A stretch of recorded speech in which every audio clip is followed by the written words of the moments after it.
Assalamualaikum warahmatullahi wabarakatuh. Apa kabar anak-anak soleh dan soleha? Semoga kalian selalu dalam lindungan Allah Subhanahu wa taala dan tetap semangat. Baik, kali ini kita akan kembali mempelajari tematik 4F.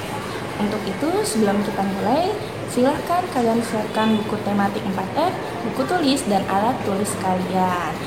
Sebelumnya, sebelum kita mulai pembelajaran, alangkah baiknya kita mengucap basmalah. Bismillahirrahmanirrahim. Semoga apa yang kita niatkan karena Allah menjadi nilai pahala. Amin, amin ya rabbal alamin. Oke, sudah siap? Kalau sudah siap, perhatikan video berikut.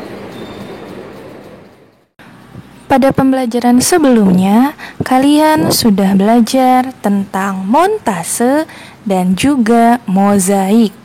Mulai dari pengertian dan juga cara atau langkah-langkah membuat montase dan mozaik. Nah, untuk mengetahui fungsi dari montase dan mozaik, silahkan kalian baca halaman 114, 135, 138, dan 139. Ada yang masih ingat dengan lagu Anak Gembala dan lagu Ambilkan Bulan Bu? Benar, lagu tersebut diciptakan oleh seorang pencipta lagu anak-anak yang sangat terkenal, yaitu A.T. Mahmud. Kalian bisa mengetahui tentang beliau pada halaman 14. Jangan lupa dibaca ya. Pada lagu tersebut, kita belajar tentang tinggi rendah suatu nada, agar saat bernyanyi, suara kita enak untuk didengar. Untuk pembelajaran kali ini, silahkan kalian lihat pada buku tematik kalian halaman 69, di mana ada sebuah kisah inspiratif tentang tari kreasi, di mana judulnya Membawa Seni Tari Nusantara ke Panggung Dunia. Sekarang lihat halaman 71. Untuk pembelajaran kita kali ini, kita akan belajar tentang tari kreasi. Ada yang sudah tahu apa itu tari kreasi?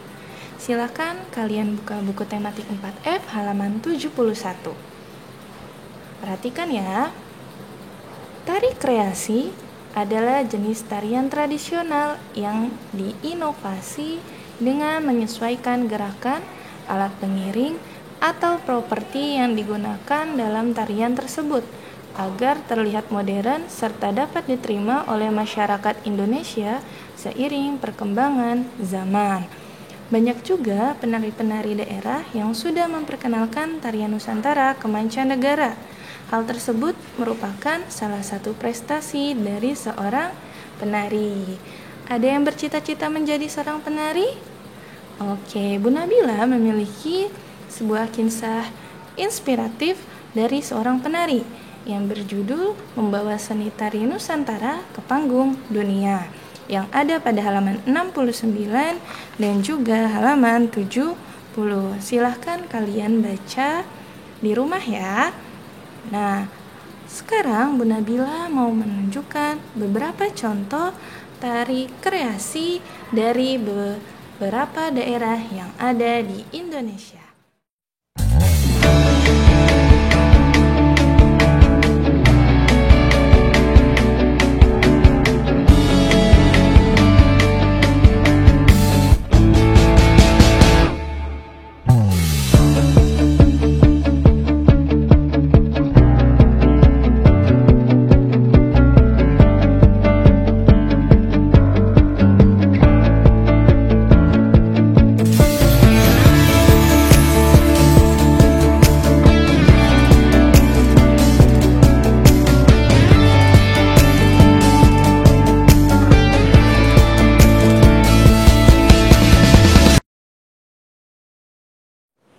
Apakah kamu mempunyai cita-cita?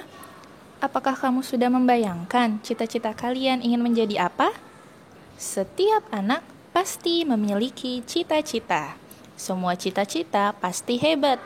Cita-cita bukan hanya terkait dengan sebuah keinginan atau hayalan, namun lebih dari itu.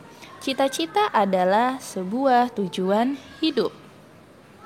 Cita-cita adalah keinginan yang bisa menjadi penyemangat dalam berusaha mendapatkan kehidupan yang baik. Cita-cita tidak harus berupa pekerjaan. Cita-cita juga dapat berupa keinginan untuk melakukan kebaikan atau hal yang bermanfaat di masa yang akan datang. Cita-cita dapat mengarahkan agar hidup lebih baik. Dengan usaha yang bersungguh-sungguh dalam meraihnya, maka akan mendapatkan hasil yang terbaik. Orang yang dapat meraih cita-cita adalah orang yang sukses dan akan mendapat manfaat bagi dirinya serta lingkungan. Siapa yang di sini punya cita-cita menjadi dokter, menjadi pilot, menjadi wartawan, atau cita-cita yang lainnya?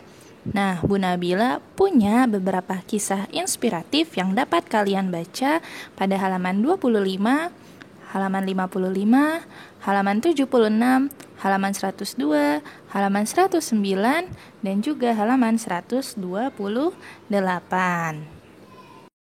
Setiap individu memiliki karakteristiknya masing-masing. Ada yang tahu apa pengertian dari karakteristik?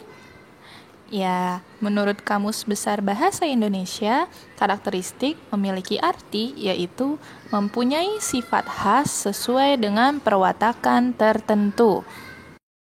Contohnya seperti ada seorang anak yang gemar membaca. Dari kegemaran membacanya tersebut membuat ia ingin bercita-cita menjadi seorang guru.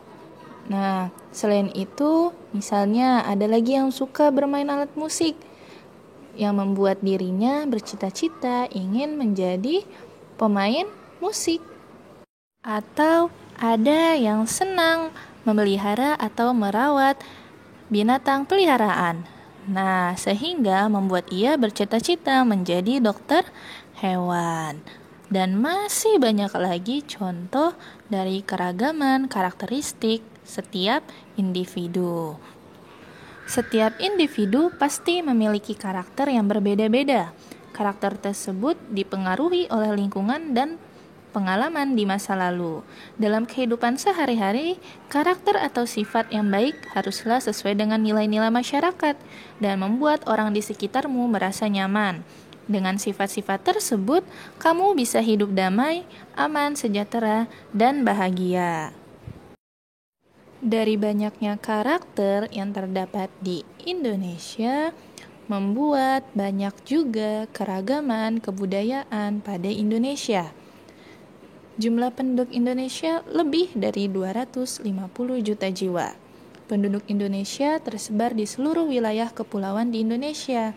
Tidak heran jika banyak kita jumpai berbagai jenis kebudayaan yang ada di berbagai daerah. Beragamnya budaya Indonesia juga dipengaruhi oleh pertemuan kebudayaan luar dan kebudayaan lokal.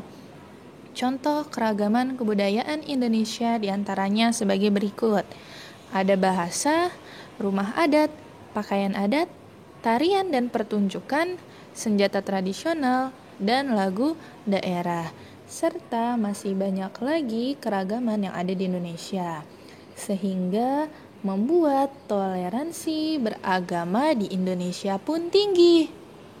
Contohnya adalah seperti seorang arsitek yang membangun Masjid Istiqlal. Jika kalian sudah membaca pada halaman 128 sampai 129, kalian akan tahu bahwa arsitek yang membangun Masjid Istiqlal merupakan seorang non-muslim atau bukan beragama Islam. Namun demikian, beliau tetap dipercaya untuk membangun Masjid Istiqlal.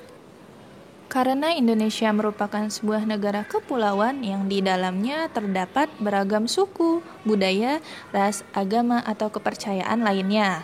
Dalam kehidupan beragama, khususnya negara Indonesia memberikan kebebasan kepada setiap warga negaranya untuk memeluk suatu agama yang sesuai keyakinan dan kepercayaan mereka. Hal tersebut tertuang dalam pembukaan Undang-Undang Dasar tahun 1945 pasal 29 ayat 2 yang berbunyi, negara menjamin kemerdekaan tiap-tiap penduduk untuk memeluk agamanya masing-masing dan untuk beribadat menurut agamanya dan kepercayaannya itu. Kalian harus bersyukur jika kalian tinggal di Indonesia, karena kalian akan menemui berbagai macam karakteristik hingga keberagaman yang ada di Indonesia. Dengan itu, membuat atau menanamkan nilai toleransi pada diri kita tinggi, karena dalam agama pun telah diajarkan.